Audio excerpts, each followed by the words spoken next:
Hello everyone, स्वागत है आपके अपने YouTube channel online GK GS classes में। आज की यह क्लास जो है क्लास 12th हिंदी के काव्य खंड का 13वां चैप्टर और ये जो है लास्ट चैप्टर है, जिसके राइटर हैं ज्ञानेंद्र पति और चैप्टर का नाम है गांव का घर।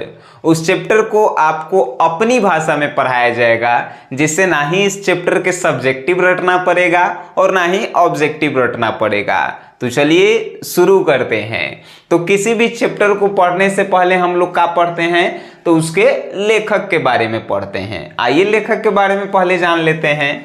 तो लेखक के बारे में हम लोग जानते हैं। देखिए, आप लोग चैप्टर के नाम हम बता चुके हैं आपको ऑलरेडी कि चैप्टर के नाम जो है गांव का घर है, जिसके राइटर कौन है, तो ज्ञानेंद्र पति हैं। हमने के ट्रिक से कैसे याद किए थे, तो गांव घर में जो है आदमी ज्ञान देने वाला ज्यादा रहता है, यानी कि गांव के घर का राइटर ज्ञानेंद्र पति है कि नहीं। अब आपसे पूछल गया कि गांव के घर कविता कहाँ से लिया गया है, तो संशय यात्मा एगो कविता संग्रह है, उसी से लिया गया है गांव का घर। और संशय यात्मा कविता संग्रह जो है लिखे भी हैं ज्ञानेंद्र पति ही लिखे हैं, ठीक है। अब देखिए, ज्ञानेंद्र पति जी का जन्म कब हुआ, तो 1 जनवरी 1950 को जो है ज्ञानेंद्र पति जी का जन्म हुआ। 1 जनवरी 1950 कहाँ हुआ, तो पथरगामा गोड्डा झारखंड में हुआ। पथरगामा उनके गांव का नाम है, गोड्डा शहर का नाम है, झारखंड जो है उनके राज्य का नाम है, ठीक है। तो पथरगामा गोड्डा झारखंड में जो है इनका जन्म हुआ 1 जनवरी 1950। अब इनका निवास स्थान कहाँ रहा, जन्म तो झारखंड में हुआ, लेकिन इन निवास जो है अलग जगह किए। निवास मतलब कि जहाँ पे वे रहें। तो निवास स्थान इनका रहा वाराणसी, और वाराणसी जो है कहाँ है, यूपी में है, याद रखिएगा। अब जो है आपसे प्रश्न पूछेगा कि इनके माता जी का नाम, तो माता जी के नाम रहा सरला देवी, पिताजी के नाम देवेंद्र प्रसाद चौबे। माता जी के नाम सरला देवी और पिताजी का नाम देवेंद्र प्रसाद चौबे। अब जो है इनकी शिक्षा, तो इनकी प्रारंभिक जो शिक्षा रही वो स्कूली शिक्षा इनके शहर से ही रही, ठीक है।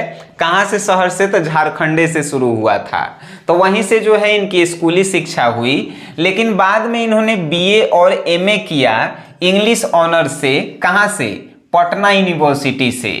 बाद में बीए और एमए कहाँ से किए, तो पटना यूनिवर्सिटी से किए, पटना विश्वविद्यालय। और जो है किस सब्जेक्ट से, तो इंग्लिश सब्जेक्ट से। एक बार फिर जो है इन्होंने एमए किया, एमए दोबारा ही किए, उस बार हिंदी इंग्लिश से किए थे, अब की क्या किए, तो हिंदी से जो है एमए किए, ठीक है। ई कहाँ से किए, तो बिहार विश्वविद्यालय से किए, ठीक है, बिहार यूनिवर्सिटी से, याद रखिएगा। अब जो है इनकी वृत्ति इन्होंने क्या किया, तो इन्होंने एक बार बीपीएससी का परीक्षा जो है क्रैक किया है। अब बीपीएससी के परीक्षा पास करने के बाद जो है इन्हें जेलर का पद मिला था, कारा अधीक्षक, मतलब कि जेल में जो है जेलर का पद पे जो है इन्हें रखा गया था। जब ही जेलर के पद पे थे तो इन्होंने कैदियों के लिए बहुत अच्छा काम जो है किया है। उसके बाद जॉब छोड़ दिए, और जॉब छोड़ने के बाद इन्होंने लेखनी का काम शुरू किया, मतलब कि कविता लिखना, कहानी लिखना, ये सब जो है काम ये जो है करने लगे। उसके बाद हम आपको बताएं तो इनको सम्मान दिया गया है। सम्मान 2-3 गो दिया गया है। पहला है पहल सम्मान। पहल सम्मान इन्हें 2006 में मिला हुआ है। और दूसरा सम्मान जो है साहित्य अकेडमी पुरस्कार भी जो है 2006 में ही मिला हुआ है। अब देखिए, साहित्य अकेडमी पुरस्कार किस लिए मिला है, तो संशय यात्मा के लिए मिला है। साहित्य अकेडमी पुरस्कार संशय यात्मा के लिए जो है इन्हें मिला हुआ है। अब आगे कृतियां जो इंपॉर्टेंट हमें लगा, जो आपसे पूछेगा वो हमने लिखा है। जैसे आंख हाथ बनते हुए 1970 में लिखे हैं, गंगा तट 2000 में लिखे हैं, संशय आत्मा से ही लिया गया है गांव का घर, ये जो है 2006 में लिखे, जिसके लिए साहित्य अकेडमी पुरस्कार मिला। भिनसार, ये सभी जो है इनकी कविता संग्रह है। और ये एक चक्रा नगरी और पढ़ते गढ़ते, ये सब जो है इनकी कहानी संग्रह है। तो ये दूगो जो है लिखे, एक चक्रा नगरी और पढ़ते गढ़ते।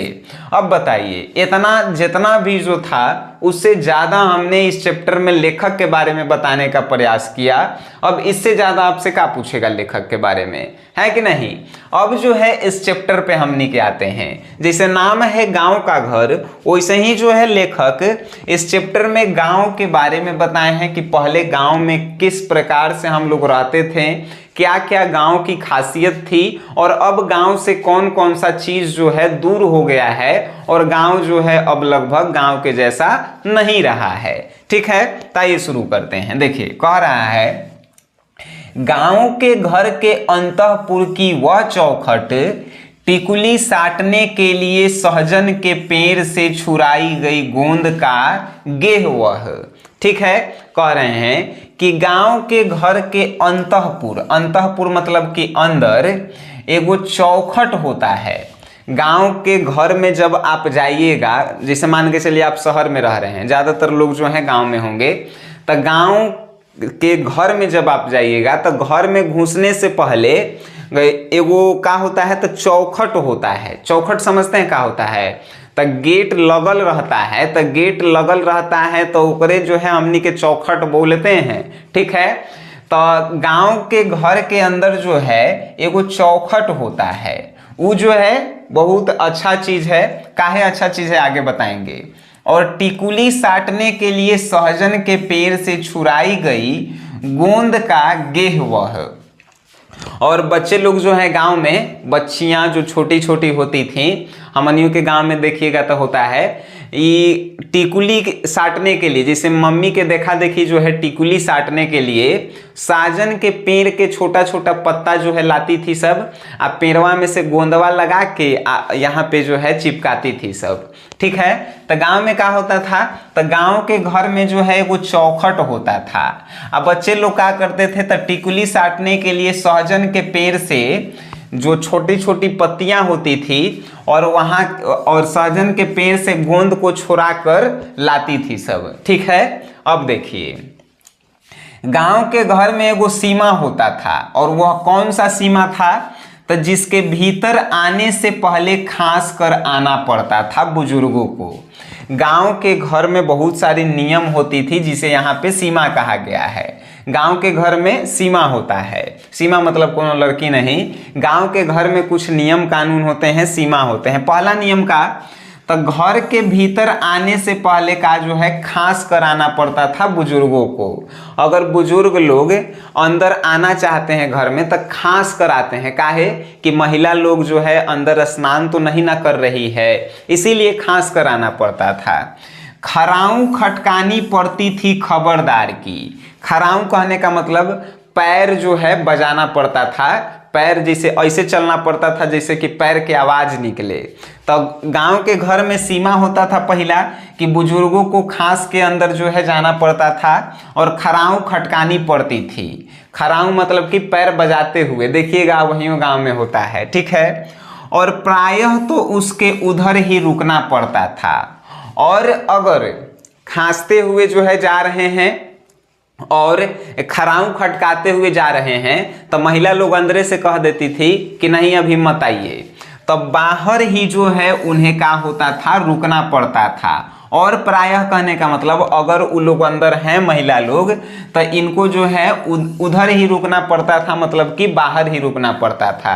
आज भी देखिएगा गांव में क्या होता है, बड़ बुजुर्ग जो हमनी के दादा उदा होते हैं वो घर में जाते हैं तो केवाड़ी खटखटा के जाते हैं, नहीं तो खांसते हुसते जाते हैं कि घर में जो है बेटी पतोह होता है जो का, तो वो जो है लजा नहीं जाए, इसीलिए। ठीक है, तो ये गाँव के नियम होता है। एक अदृश्य पर्दे के पार से पुकारना पड़ता था। एक अदृश्य पर्दे के पार से पुकारना पड़ता था, कहे कि मतलब कि गेट पे वो पर्दा लगल रहता था, आ पर्दे के बाहर से लोग पुकारते थे कि फलाना आदमी हो, तब अगर उनमें से जवाब आता था कि हाँ है आ जाइए, तबे आदमी आता था। गांव में ऐसा नियम होता है। ठीक है, अदृश्य पर्दे मतलब कि पर्दा ऐसा लगा रहता था कि आर पार नहीं होता था। ठीक है, बोरा के पर्दा लगल रहता था। किसी को बगैर नाम लिए हुए, और पुकारा कैसे जाता था, तो बिना कोई के नाम लिए हुए। जैसे मान के चलिए हमारे पापा जी जो हैं हमारी मम्मी को पुकारेंगे तो नाम लेके नहीं पुकारते थे, बाल बच्चा के नाम लेके पुकारते थे। जैसे मान के चलिए हम अपन घर में सबसे बड़ लड़का हैं, तो मेरी मम्मी अगर पापा को पुकारेगी तो ऐसे कहेगी, सन्नी के पापा, ऐसे कहेगी कि नहीं? ये आज भी गांव में होता है, ठीक है। तो एक अदृश्य पर्दे के पार से पुकारना पड़ता था किसी को बगैर नाम लिए हुए, जिसकी तर्जनी की नोक धारण किए रहती थी सारे काम सहज शंख के चिन्ह की तरह। जिसकी तर्जनी की नोक धारण किए रहती थी सारे काम सहज शंख की तरह। यहाँ पे महिलाओं के बारे में कहा गया है कि गांव में जो महिलाएं होती थी वो जो है सारे काम को, जितना भी घर द्वार के काम होता था, वो अपने तर्जनी पे, कहे के मतलब कि वो जो है काम को जो है बोझ नहीं समझती थी, वो काम को जो है एक प्रकार से डेली रूटीन में शामिल की हुई थी कि ये सब काम जो है हमको करना है, ठीक है। तो वही कहा गया है कि जिसकी तर्जनी की नोक धारण किए रहती थी सारे काम सहज शंख के चिन्ह की तरह। जैसे शंख पे चिन्ह होता है, बिना चिन्ह के शंख रहबे नहीं करता है। देखिएगा चिन्ह जो है, चिन्ह कहे के मतलब कि गैप जो है अंडरलाइनिंग रहता है उसमें, तो वैसे ही शंख पे चिन्ह जरूरी है। वैसे ही महिलाएं जो है अपने काम को जो है डेली जो है बिना किए हुए नहीं रहती थी, ठीक है। गांव में ऐसा होता था, जितना भी आप पढ़ें। अब जो है आगे, गांव के घर की उस चौखट के बगल में गेरू लिपि भीत पर, गांव के जो घर होता है तो घर के बाहर जो है वो चौखट होता है। चौखट समझ रहे हैं ना, जहाँ पे दरवाजा लगल रहता है, चौखट। तो चौखट के बगल में का तो एगो गेरू लिपि भीत होता था। गेरू लिपि भीत मतलब कि गाय के गोबर से लिपा हुआ दीवार, ठीक है। तो गेरू लिपि भीत होता था, गाय के गोबर से लिपा हुआ दीवार होता था। दूध डूबे अंगूठे के छापे, और इस दीवार पे जो है दूध में डुबाकर और अंगूठा के जो है छाप लगावल रहता था। उठौना दूध लाने वाले बूढ़े ग्वाला दादा के। किसका अंगूठा का छाप लगल रहता था? उठौना मतलब कि बउआ।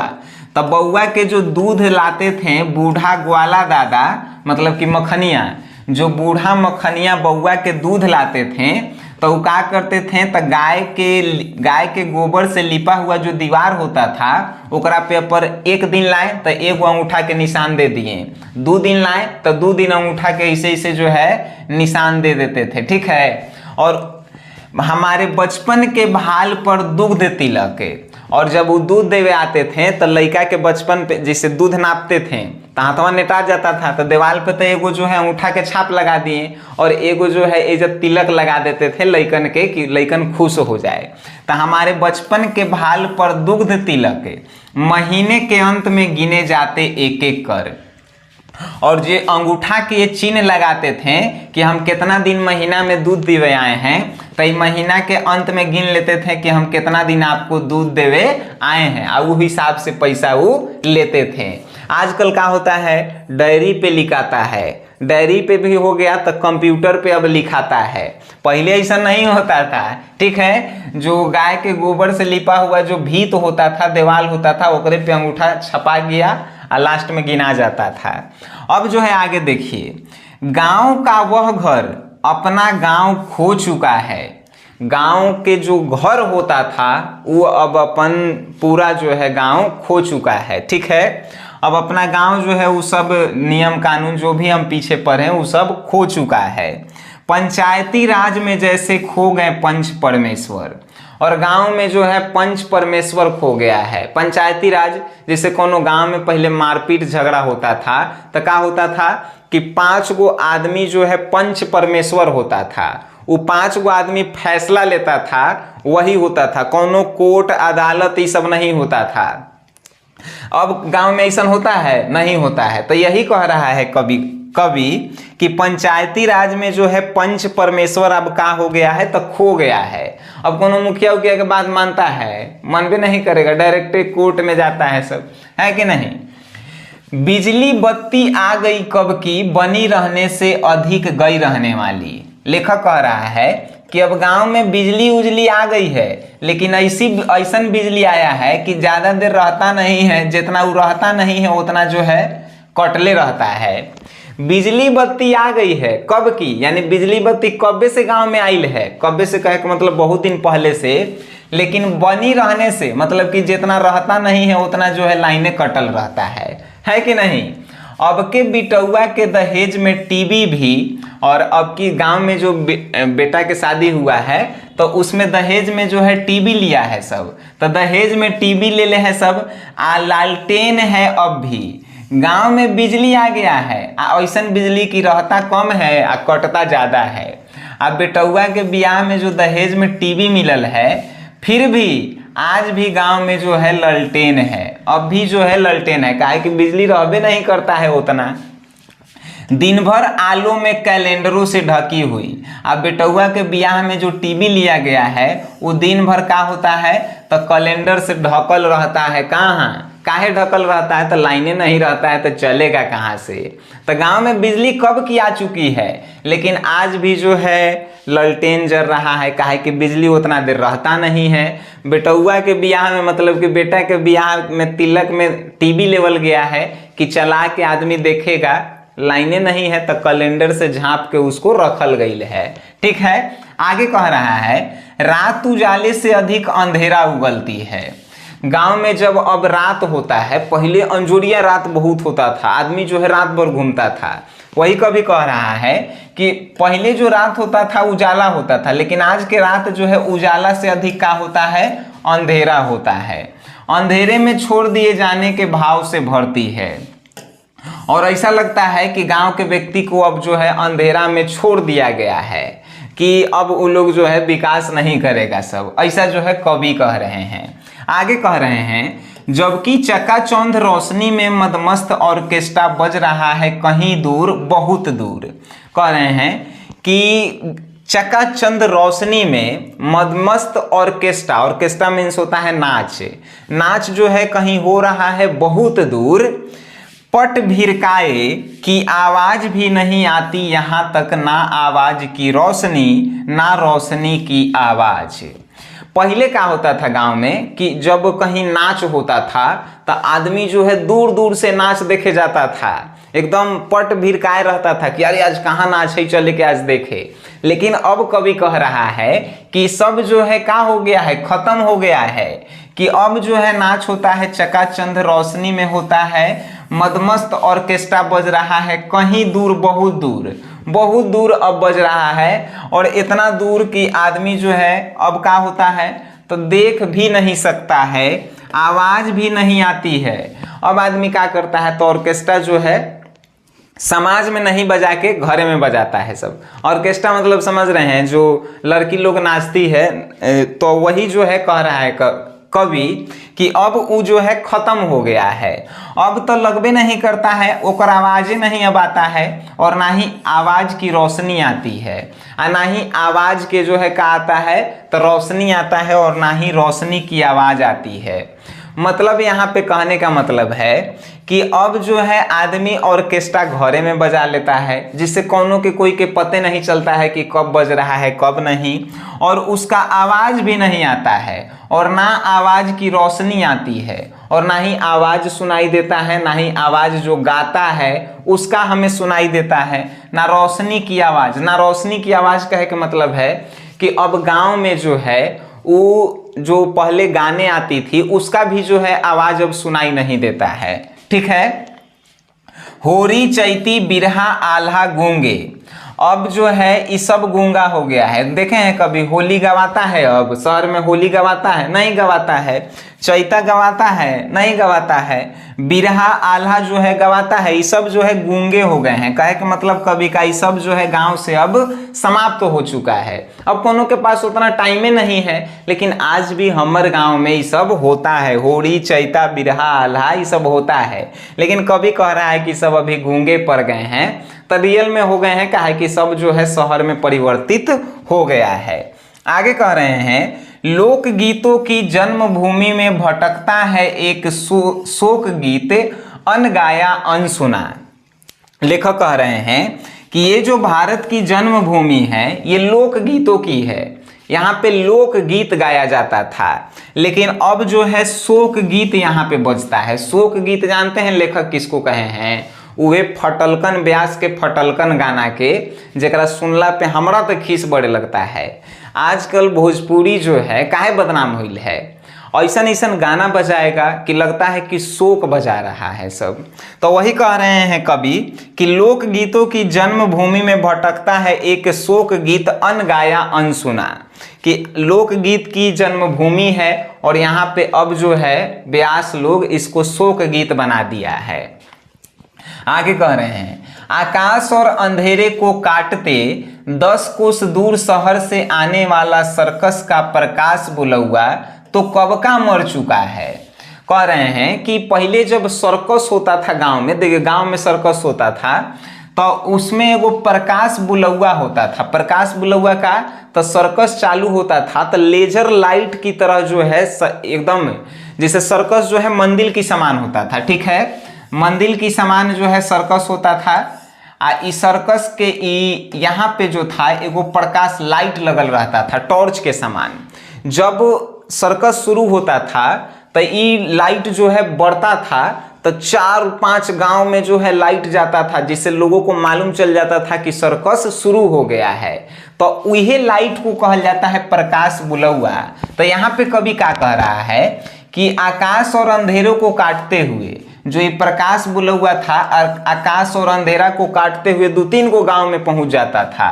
ये 10 कोस दूर शहर से आने वाला सर्कस का प्रकाश बुलौआ, 10 कोस दूर से जो है शहर में जब सर्कस शुरू होता था तो ये प्रकाश बुलौआ जो है गांव में लाइट बढ़ जाता था कि अरे अब सर्कस शुरू होने वाला है।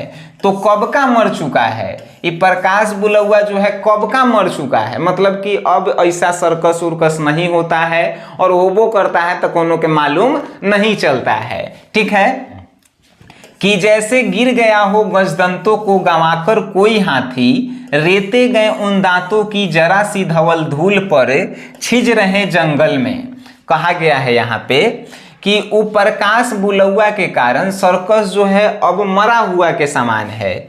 जैसे कोई हाथी है तो हाथी अपन दांत को गंवा कर मरा हुआ जो है महसूस करता है। जब हाथी के जो है दांत निकाल देवल जाता है तो वो जमीन पे लेट जाता है, ऐसा लगता है कि वो जो है मर चुका है। वैसा ही लेखक कह रहा है कि सरकार इस सर्कस में से जो है प्रकाश बुलौआ को निकाल दिया सरकार। काहे तो ये जो है प्रकाश बहुत ज्यादा कर रहा था, तो सर्कस में से प्रकाश बुलौआ को सरकार निकाल दिया।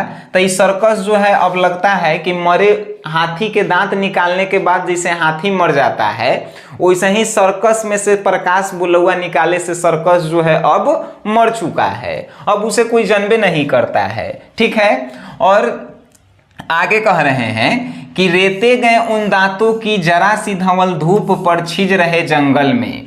और हाथी को जिंदा रखने के लिए दांत आज भी जो है दिखावे के लिए काम आता है, तो वो जंगल में जो है दिखाता है। तो वैसे ही जो है सर्कस अब सिर्फ नाम ला रह गया है, कोनो काम वाला अब सर्कस नहीं है।